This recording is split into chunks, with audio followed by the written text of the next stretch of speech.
Hoy día hablaré sobre validación de clústeres. ¿Es necesario validar los clústeres? La respuesta, sí, es muy necesario. ¿Qué es lo que pasa? Lo que pasa es que en clasificación, lo que vimos antes, cuando uno está creando un clasificador, una parte integral del proceso es la validación.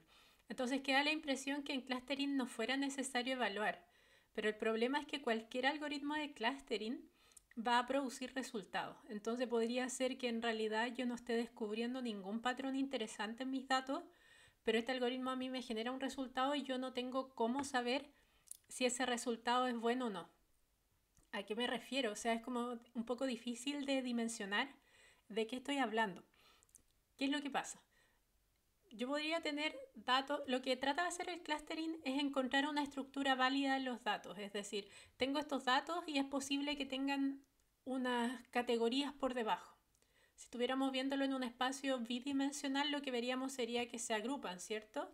Nuestros datos. Pero quizás nuestros datos no tienen esa tendencia y nosotros no tenemos cómo saberlo sin hacer validación. ¿Por qué? Porque cuando yo aplico el clustering, ¿qué es lo que va a pasar? El clustering me va a entregar clúster, va a decir siempre, mira, existen estos grupos. Lo que no me va a decir es si los grupos son buenos o son malos. Entonces nosotros necesitamos validar para ver si es que el algoritmo de clustering que elegimos fue el correcto. Quizás el algoritmo que elegimos no era el que me servía para encontrar la estructura que tenían mis datos. Y si es que nuestros datos tienen de verdad una estructura por debajo, quizás no la tienen. Quizás no tiene ningún sentido que yo encuentre clúster con la métrica de distancia que estoy usando, con el algoritmo que estoy usando o con la cantidad de clúster que estoy usando. Por eso es muy importante validar. Cuando hablamos de clasificación supervisada, es clasificación, ¿cierto? Cuando hablamos de clasificación no supervisada, estamos hablando normalmente de clustering, aunque existan otros métodos de clasificación, pero normalmente es clustering. Entonces existe una diferencia. Cuando yo estoy hablando de clasificación acá, voy a tener en el fondo una función que yo asumo es la verdad absoluta, que es dado un punto me va a entregar su categoría, la categoría a la cual pertenece en clasificación. Entonces yo tengo un set de datos que está etiquetado y ese conjunto de datos yo lo voy a usar para entrenar un modelo. Cuando yo entreno un modelo, lo que estoy tratando de hacer en realidad es aproximar una función g que se parece a esta f. Y mientras más parecidas sean, o sea, mientras menor sea su diferencia, es el criterio que yo voy a tratar de optimizar para encontrar el mejor modelo posible. Y voy a poder comparar distintos modelos en base a esta cierta diferencia. Y yo tengo métricas súper claras para medir el desempeño de un modelo. En cambio, en clustering, ¿qué es lo que pasa?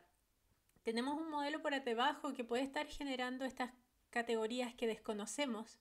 No tenemos datos para entrenar, tenemos datos sin etiquetas. No sabemos cuál es la función que queremos aprender y no tenemos cómo medir la distancia entre las categorías que nosotros encontramos, porque ni siquiera construimos un modelo, solo encontramos categorías y la función que desconocemos, ¿cierto? Entonces no está bien definido el criterio para encontrar clústeres. ¿Cómo saber si nuestros clústeres son buenos? No tengo una respuesta. No tengo una respuesta absoluta para eso. Existen distintos criterios y va a depender de la aplicación. Entonces, ¿por qué queremos evaluar? El clustering muchas veces es parte de un proceso exploratorio.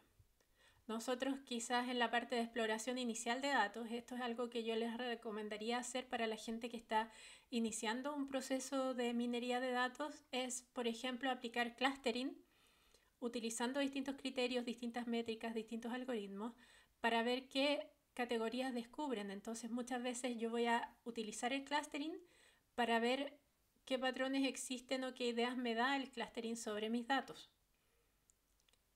También evaluar va a ser necesario siempre. Cada algoritmo parece necesitar su propio tipo de evaluación. Por ejemplo, en K-means yo puedo evaluar usando la suma de los errores al cuadrado, pero eso no me va a funcionar en DBSCAN. es esencial la evaluación porque siempre podemos encontrar clústeres, incluso en datos que no tienen ninguna estructura por debajo. Por ejemplo, si yo genero datos aleatoriamente, igual al aplicar todos los algoritmos de clustering me van a generar clústeres. Entonces necesito ver qué tan buena calidad tienen esos clústeres. Entonces evaluamos para evitar encontrar patrones en el ruido. El ruido no tiene patrones. Nosotros si no evaluamos vamos a encontrar patrones en el ruido.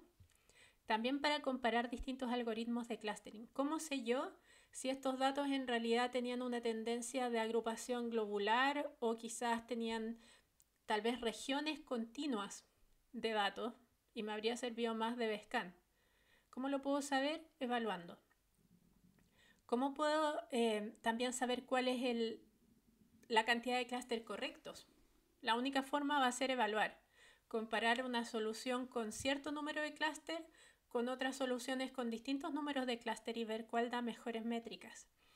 También yo quizás voy a querer comparar dos clústeres para ver cuál es el mejor, cuál es el más cohesionado, cuál es menos cohesionado de esos clústeres. Acá hay un ejemplo. Yo podría encontrar clústeres en datos aleatorios. Supongamos acá que tenemos un conjunto de puntos generados en un espacio bidimensional, que es este que estoy señalando ahora, que ha sido generado aleatoriamente en ese espacio. Estos datos no tienen ningún patrón por debajo, nada.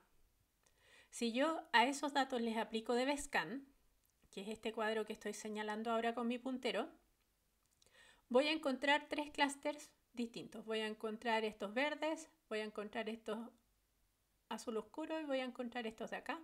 Y además voy a tener algunos puntos de ruido por ahí. Según DBSCAN, esos son los clústeres correctos. Si yo aplico otro algoritmo de clustering, Complete Link, voy a encontrar este clúster verde acá, este clúster azul y este clúster rojo.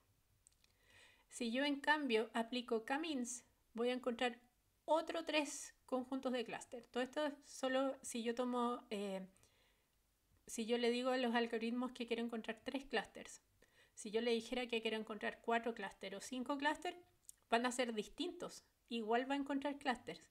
Entonces se fijan que en este caso, que yo tenía puntos aleatorios, de verdad no existía ningún patrón, no existen ninguna categorías reales debajo de mis datos, pero los tres algoritmos que probé para tres clústeres están encontrando distintas soluciones. ¿Cómo sé yo cuál de estas soluciones está buena? ¿Y cómo sé yo que ninguna de estas soluciones es buena? Para eso tengo que evaluar, ¿ya? Porque si no, ¿qué va a pasar? Voy a tener voy a estar trabajando, me van a pedir hacer un análisis con clustering o yo voy a decidir hacer un análisis con clustering y voy a presentar estos resultados como si fueran correctos. Yo encontré estos conjuntos en los datos.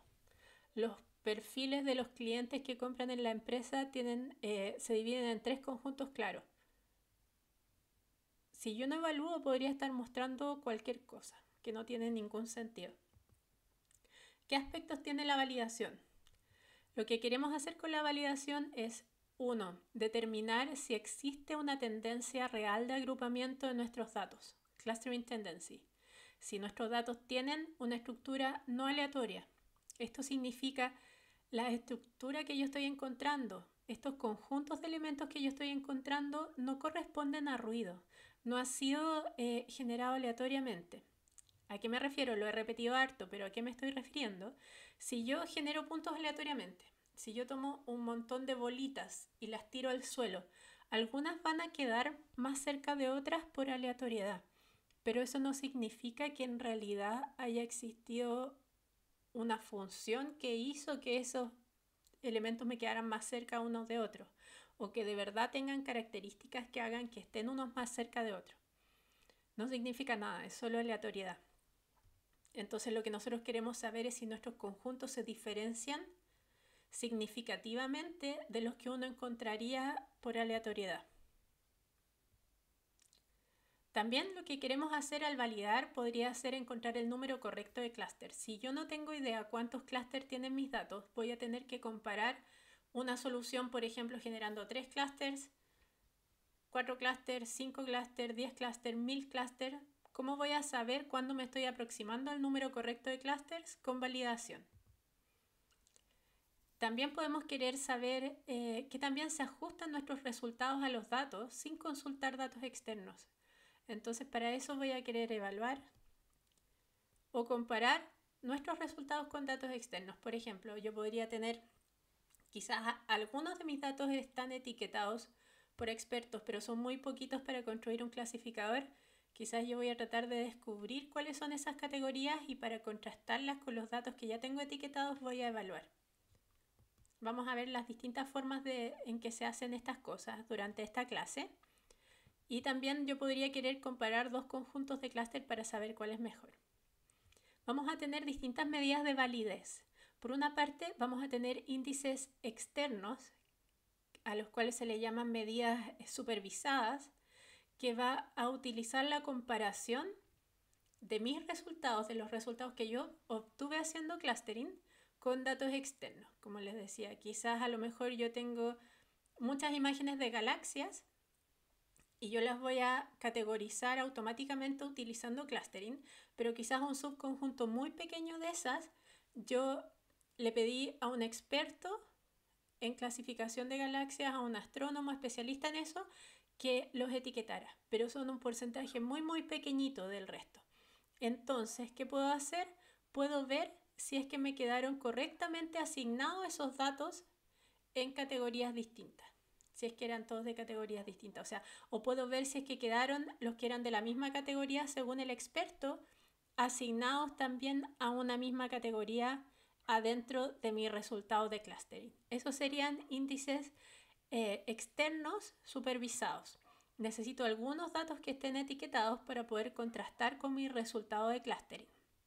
Por otra parte, tengo índices internos que no requieren de ningún dato exterior, ningún dato externo para validar mi resultado de clustering.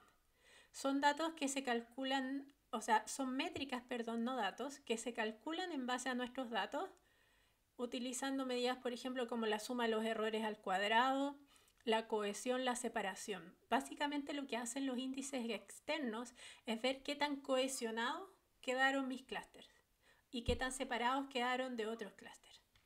También existen índices relativos que comparan de manera relativa distintos resultados, por ejemplo, entre distintos resultados de clustering, distintos clusterings o distintos clusters. Y puedo utilizar tanto medidas externas como medidas internas. Quisiera introducir un concepto que es la matriz de similitud, o conversamente puede ser la matriz de proximidad. La matriz de similitud lo que tiene es que yo tomo todos los puntos de mi dataset, punto 1, punto 2, punto 3, punto 4, ¿ya? Los voy a ordenar y en ese mismo orden también los voy a poner de manera vertical. Entonces, ¿qué va a pasar? Yo voy a tener este punto, que es el mismo que este otro, y su similitud es perfecta, por lo tanto el valor acá es 1. Luego acá yo voy a tener el punto 2, y acá también voy a tener el punto 2, y en la diagonal el punto 2 con el punto 2 es perfectamente similar, así que también hay un 1. Y así, punto 1, punto 2, punto 3, punto 4, 5, 6, hasta el punto n. Y acá en el mismo orden, punto 1, punto 2, punto 3, hasta el punto n. El resultado de esto va a ser una matriz en que en la diagonal voy a tener puros 1, porque esa es la comparación del punto con sí mismo. Y el resto de los valores va a ser la similitud entre el punto 1 con el punto 2 acá, con el punto 3 acá, punto 4, etc. Entonces esta matriz es una matriz diagonal en que estos valores de la diagonal de abajo se van a repetir en la diagonal de arriba. Entonces, para hacer el cálculo solo necesito calcular la mitad del tamaño de la matriz. Esa es una matriz de similitud, o también podría ser una matriz de proximidad en que yo mido distancia. Distancias comunes que yo puedo utilizar, que seguramente ustedes ya vieron en la clase anterior de clustering, que se pueden utilizar para medir la distancia entre los puntos, puede ser la distancia de Minkowski Por ejemplo, en R2 la distancia Minkowski es la distancia euclidiana. Hay otras distancias, por ejemplo, la distancia Manhattan. También hay distancias no métricas como Jacquard. También está la similitud coseno. ¿Ya? Hay distintas distancias que yo podría utilizar para una matriz de similitud, perdón, una matriz de proximidad y distintas similitudes para una matriz de similitud. ¿Ya? No se enreden con esto, o sea, lo único que estoy diciendo es que acá podrían ser puros 1 si es similitud o puros ceros si es que es distancia. ¿Ya? Pero el significado al final va a ser muy similar.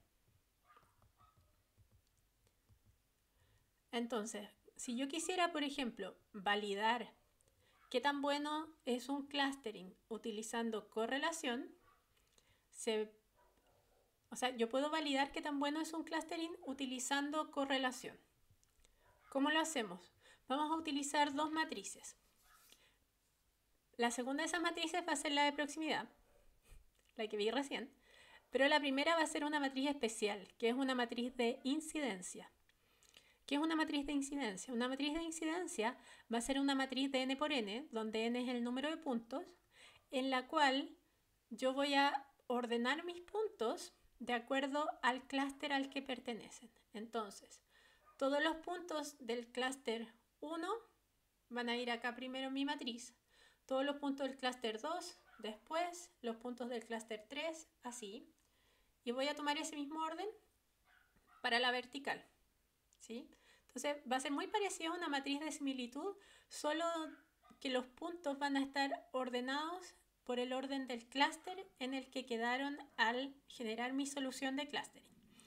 Y se llama matriz de incidencia porque si dos puntos cayeron adentro del mismo clúster, entonces el valor de la matriz va a ser 1.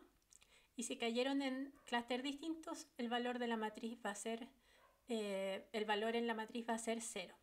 Entonces, ¿qué característica va a tener esta matriz de incidencia? Va a tener diagonal en bloques de unos. Luego, yo voy a crear una matriz de proximidad utilizando este mismo orden de puntos y voy a poner una matriz de proximidad como esta. Una matriz de proximidad como esta, donde yo voy a ordenar acá, en el mismo orden que mi matriz de incidencia, acá todos los puntos del clúster 1, todos los puntos del clúster 2, todos los puntos del clúster 3, todos los puntos del clúster 4, y ese mismo orden lo voy a repetir acá para abajo. Entonces voy a calcular la matriz de similitud o de proximidad, poniendo acá los valores de acuerdo a las distancias, y eso lo voy a comparar con mi matriz de incidencia, que en realidad es como una matriz idealizada. Acá voy a tener en el mismo orden todos los puntos del clúster 1, todos los puntos del clúster 2, todos los puntos del clúster 3, pero acá va a haber 1 si es que los puntos cayeron en el mismo clúster y 0 si no cayeron en el mismo clúster. Entonces yo lo que voy a hacer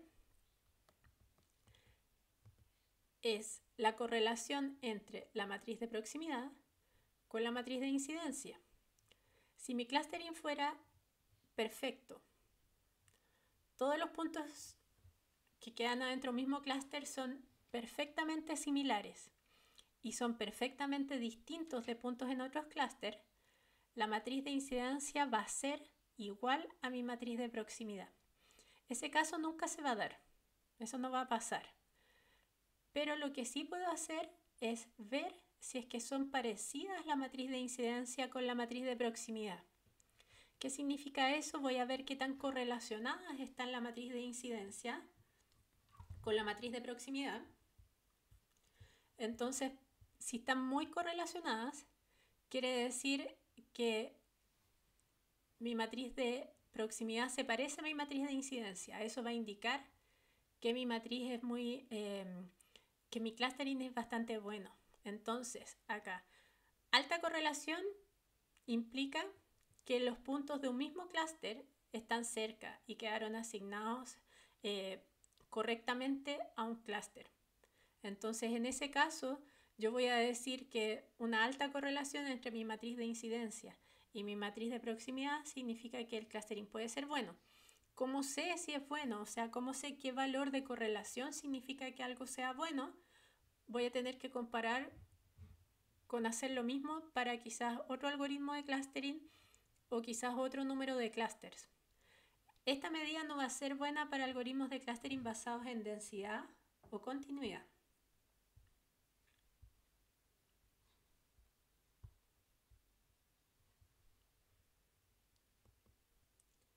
Por ejemplo, correlación utilizando k-means. Acá voy a tener un conjunto de puntos que no fue generado al azar.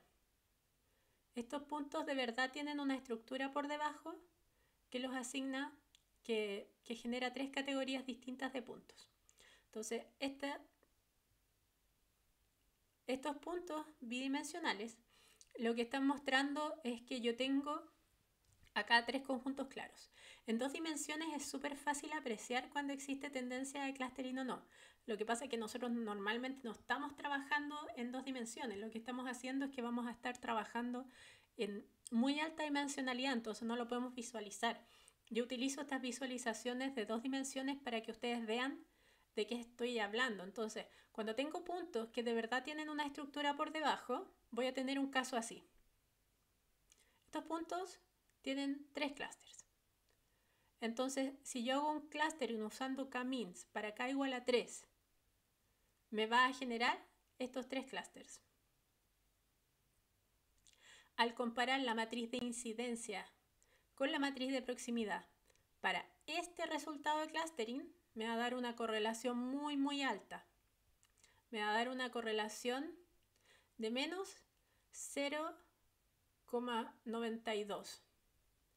Eso es muy alto. ¿Por qué es el signo negativo? Porque estoy comparando la matriz de incidencia con una matriz de proximidad, no de similitud. Por eso la correlación es negativa. Ahora, ¿qué pasaría si yo en realidad estuviera aplicando k-means a puntos aleatorios, como este caso? En el mismo espacio dimensional yo genero puntos aleatorios, entonces yo ya no estoy estudiando datos que tienen una estructura válida por debajo. Estoy estudiando datos que no tienen una estructura válida. Aplico k-means para k igual a 3 y me va a generar estos clústeres. Este clúster de acá abajo, este de acá arriba y ese.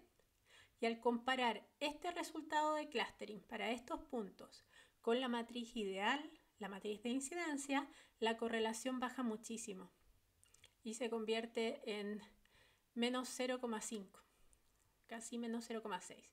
Entonces, una forma de saber que este clustering fue bueno va a ser comparándolo con qué habría pasado si es que mis puntos hubieran sido aleatorios.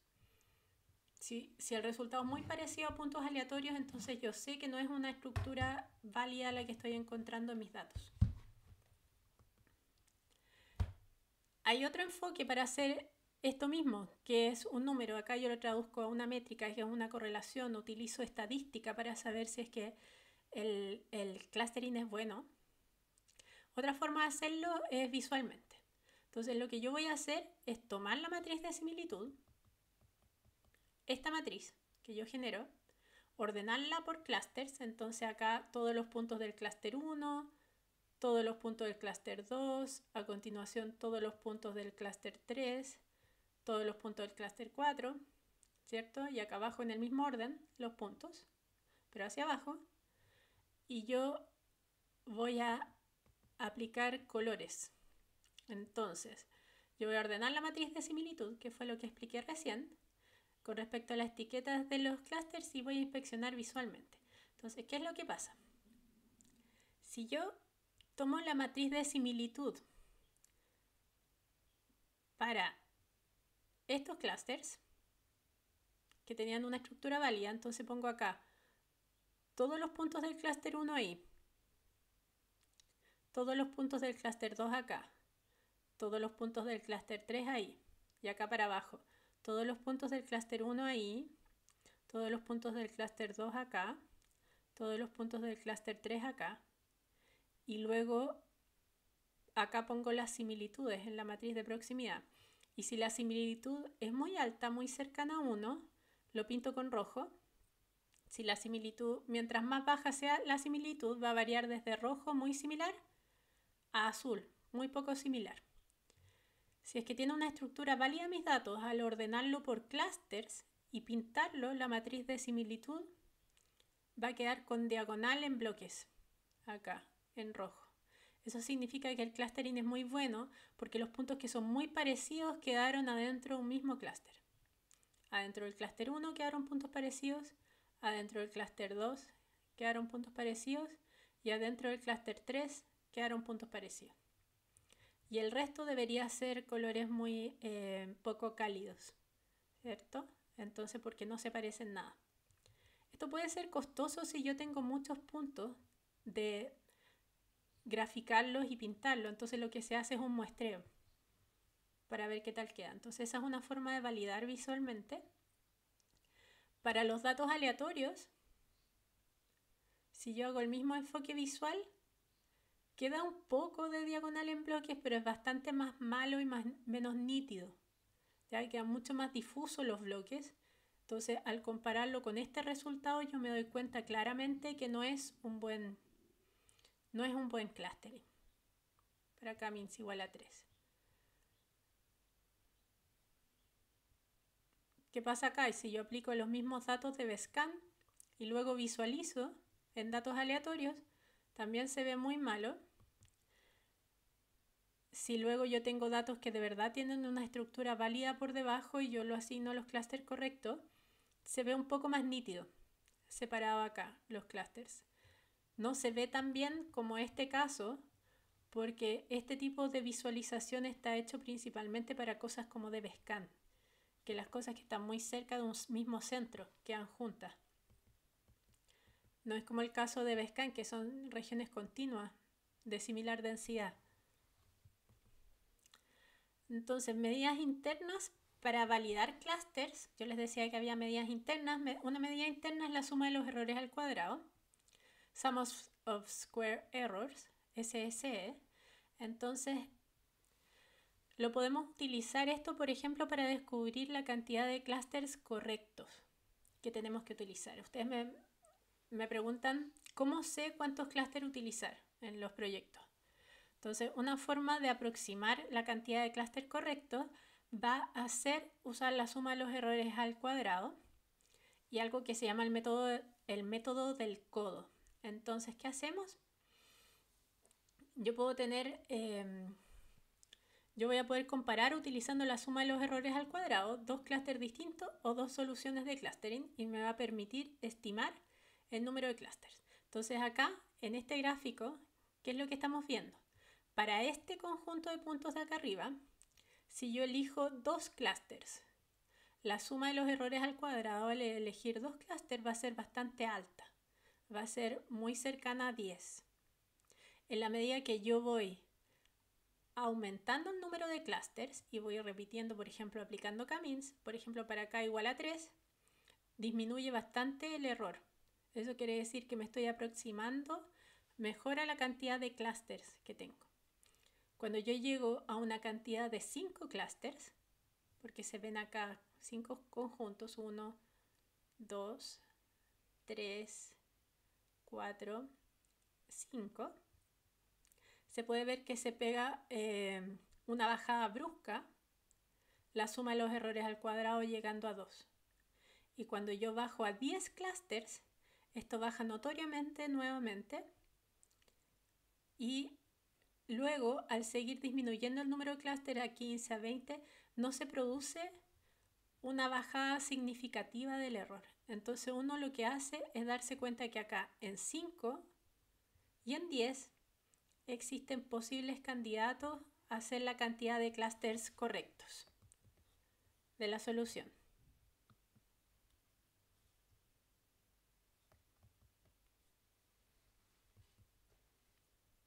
La suma de los errores al cuadrado para un dataset más complicado como este también va a mostrar un ligero codo acá en... ¿Qué número será este? Este es como 8 aproximadamente, entre 7 y 8. Entonces igual puede servir para aproximar la cantidad de clusters en el caso de usar, para después usar DBSCAN. Aunque yo calcule la suma de los errores usando k-means. aproximando la cantidad de clúster correcto.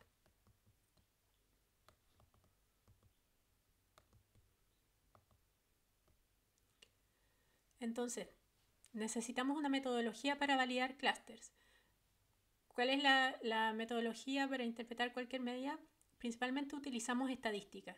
¿Qué es lo que hacemos? Mientras más nos diferenciemos de un resultado producido por azar, podemos decir que nuestro clustering tiene bastantes probabilidades de ser correcto.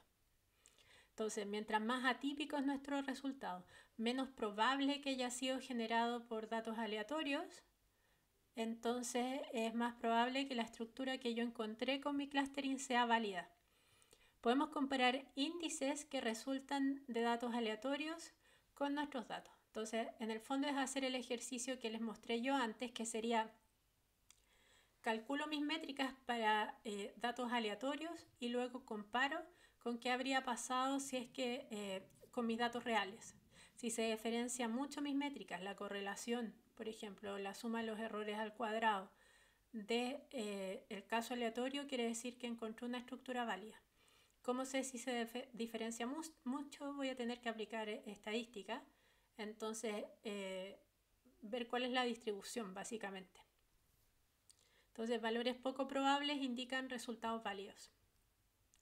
Al comparar resultados de dos clustering, por ejemplo, dos cluster sets, no es tan necesario utilizar una metodología.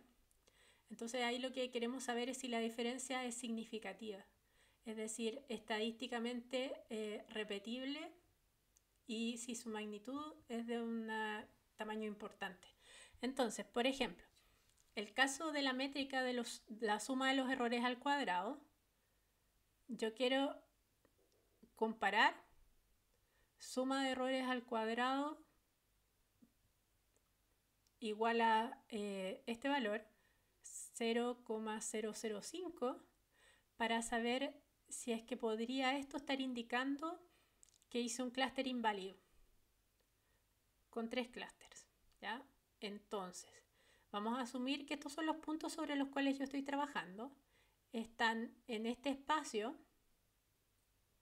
dimensional, en 2 dimensiones, utilizando esta porción del espacio. Este cuadrado es la porción del espacio que utilizan mis puntos.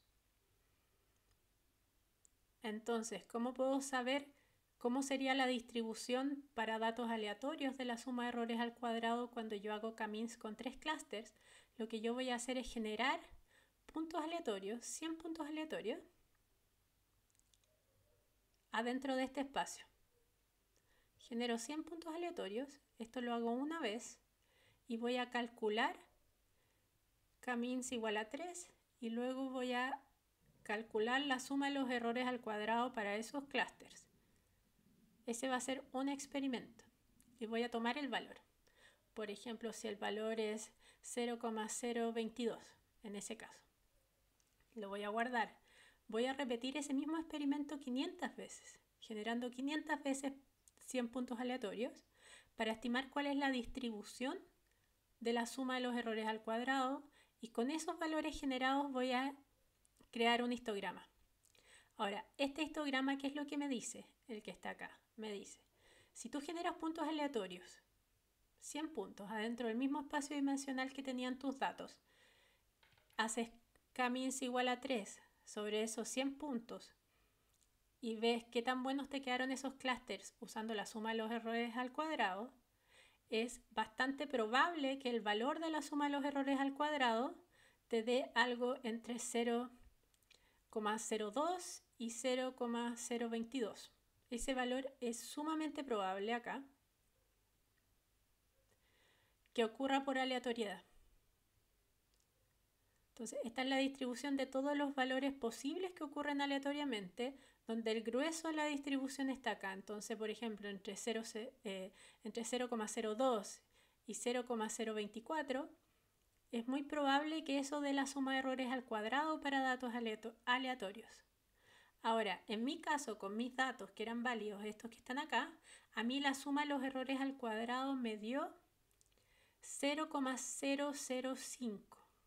Si yo miro mi distribución para datos aleatorios, 0,005 está por esta parte del gráfico ni siquiera aparece. Nunca ocurrió por azar que los datos quedaran tan aglutinados como para producir esa suma de errores al cuadrado en 3 conjuntos. Eso nunca pasó. Entonces yo puedo decir con bastante certeza que ese caso es muy atípico y que probablemente refleja correctamente la estructura dentro de los datos. Otro ejemplo. Yo también, en vez de usar la métrica de suma de errores al cuadrado, podría usar correlación, que fue lo que habíamos visto antes, que era comparar la correlación que existía entre la matriz de proximidad y la matriz de incidencia idealizada. Entonces yo lo calculo, cuál es la correlación entre datos generados aleatoriamente una vez y una matriz de incidencia idealizada para esos mismos datos, con esos mismos clústeres, y voy a calcular cuál es el valor de su correlación. Ese experimento lo repito de nuevo 500 veces, por ejemplo, y me va a dar que esta es la distribución de la correlación. Entonces yo sé que una correlación entre menos 0,6 y menos 0,5 en este rango es sumamente frecuente para datos generados aleatoriamente. En mi caso, con mi estructura válida, la correlación con la matriz idealizada de la matriz de proximidad fue menos 0,9, 0,92. Eso en este gráfico no ocurrió ninguna vez al azar. De hecho, ese valor está hacia acá en el gráfico, por ahí estaría. Eso me indica que es un valor muy atípico, que es poco frecuente, que se dé por azar. Entonces, tengo medidas internas como la que hemos hablado antes. Una es la cohesión de los clústeres. ¿Qué tan compactos son los clústeres? Eso se mide, por ejemplo, con la suma de los errores al cuadrado. La suma de los errores al cuadrado es una medida de cohesión. También puedo medir la separación de los clústeres. Eso mide qué tan diferente o bien separado es un clúster de otro. Entonces, por ejemplo, para cohesión, yo podría medir algo que se llama Within Cluster Sum of Squares. Adentro de un clúster, la suma de los errores al cuadrado. Y para medir separación, se mide algo que se llama Between Cluster Sum of Squares, que mide la distancia entre clústeres distintos. Entonces puedo medir separación, midiendo distancia entre distintos clústeres, cohesión, midiendo la distancia adentro de un mismo clúster. Esa es la idea. Entonces acá hay un ejemplo que yo se los voy a dejar en los slides para que ustedes lo vean y lo calculen, para que midan cohesión y separación y lo verifiquen que haya quedado bien. No tengo tiempo de hacerlo ahora, pero es bastante simple, lo pueden validar ustedes en los slides. Entonces hay otras medidas de cohesión. Por ejemplo, hay una medida que está basada en grafo de proximidad. Entonces la cohesión va a ser la suma de todos los pesos de los arcos. Entonces si los pesos de los arcos son las distancias entre los puntos, yo sumo todos estos pesos y voy a tener la cohesión. Y la separación va a ser la suma entre todos los pesos entre los distintos puntos que quedaron en clústeres distintos. Eso va a ser la separación. Entonces, también hay medidas internas que combinan estas, que son, por ejemplo, el coeficiente silhouette, que combina cohesión y separación cuando estoy hablando de puntos individuales, pero para cluster o soluciones de clustering se calculan promedios. Entonces también se los dejo para que ustedes lo vean. Estoy tratando que la clase no se me alargue tanto, pero cuando les toque a ustedes ver métricas para poder comparar soluciones de clustering, pueden mirar esta de silhouette, ya donde va a tener dos valores A y B. A va a ser la distancia promedio de un punto I a los puntos de su clúster y B va a ser el mínimo de la distancia promedio del punto I a los puntos de otro clúster y se calcula con esta fórmula. Los valores van entre menos 1 y 1, mientras más cerca de 1 es mejor. Como medidas externas de calidad del clustering, no internas, voy a tener pureza y entropía. La pureza va a ser el nivel en que un clúster contiene elementos de una sola clase. O sea, ¿qué tan puro es un clúster? Es mientras contenga solo elementos de una sola categoría. Entonces, por eso estas son métricas de validación externa.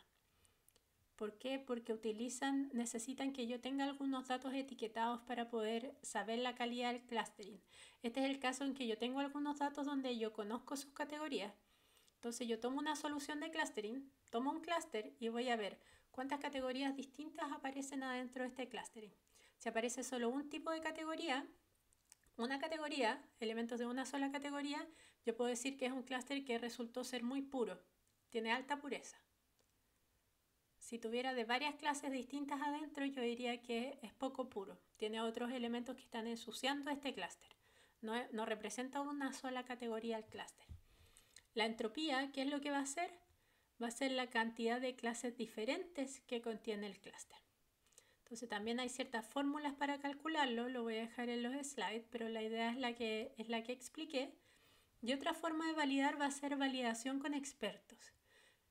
Yo puedo, por ejemplo, evaluar la calidad de mis clústeres viendo con algún experto si es que produce el resultado esperado o comparar con algunas otras soluciones. Yo podría pedirle, si es, no sé, segmentación de mercado, podría pedirle a un experto en marketing que revise si le parecen coherentes los clústeres que yo encontré. También se puede generar una clasificación de validación. Yo podría clasificar luego estos datos, hacer un clasificador, clasificar estos datos. Como comentario final al tema de la validación de clúster, no es fácil de entender hasta que uno no lo aplica, o sea, hasta que ustedes no lo apliquen con sus datos, y les recomendaría quizás para empezar a validar, aplicar lo de la matriz de incidencia con la matriz de proximidad, o simplemente hacer la matriz de proximidad para sus clústeres, muestrearla y luego graficar por colores, ya hacerla de la manera visual. Esto da un muy buen indicio de la calidad de los clústeres que van a tener. Entonces, esta etapa de clustering es difícil y es frustrante y no hay una respuesta absoluta, pero yo sí puedo encontrar indicios que dicen que mi clustering es válido. Si es que el resultado es atípico, es válido. Si es que visualmente me muestra una estructura en mis datos, es válido. ¿Ya? Mientras más se diferencia, aleatorio. Esa es la clave. Es necesario hacer validación de clúster porque todos los algoritmos de clustering nos van a encontrar un resultado. Y la única forma de saber si ese resultado tiene sentido o no va a ser haciendo la validación. Yo podría utilizar distintos números de clúster, todos van a dar algún resultado. Para poder encontrar cuál es el número de clúster correcto, tengo que utilizar el método del codo, evaluar. Entonces lo ideal va a ser que ustedes combinen métricas internas con métricas externas. O sea, yo voy a calcular métricas como la suma de los errores al cuadrado. Voy a ver si el resultado es atípico, cohesión, separación, pero también voy a mirar los clústeres y los voy a inspeccionar para ver que las cosas que quedan adentro corresponden a alguna organización lógica que yo pueda asignar a los datos como experta, o alguien que sea experto del dominio que mire los clústeres que se generaron.